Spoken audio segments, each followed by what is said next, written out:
ადამიანური რესურსია მთავარი. ჩვენ ვართ მთავარი ადამიანები, როგორც ენგურს იქეთ, ასევე ენგურს აქეთ.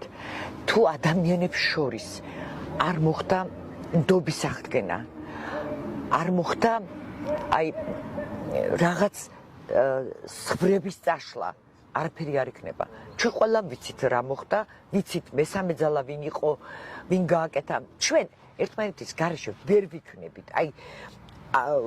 რატომღაც მგონია რომ სულ მალე დადგება ის დრო, რომ ჩვენ თამამად, თავაწეულად გავივლით სოხუმის ქუჩებში.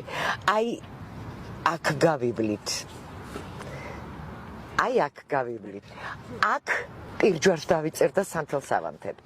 და აქ რა თქმა უნდა შეხვედრებს და პაევნებს დაუნიშნავთ ერთმანეთს. და აუცილებლად ქართული თეატრი ისე ვითქვის თავის სიტყვას სოხუმში. ჩვენ ერთად უნდა ვიყოთ.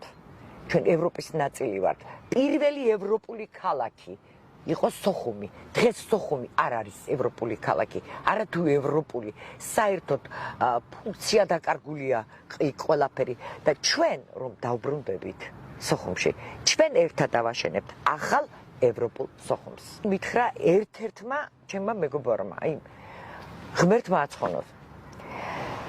არასოდეს აფხაზეთი არ იქნება აყვავებული, სანამ ქართველები არ დაბრუნდებიან.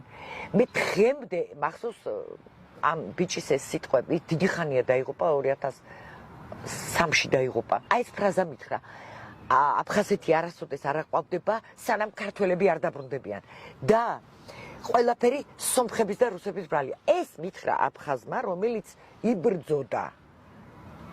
ესეთმა აფხაზმა მითხრა. თვითონაც იბრძოდნენ, მაგრამ იციან, რომ არ იყო ეს სწორი ომი, ეს არ იყო მათი ომი.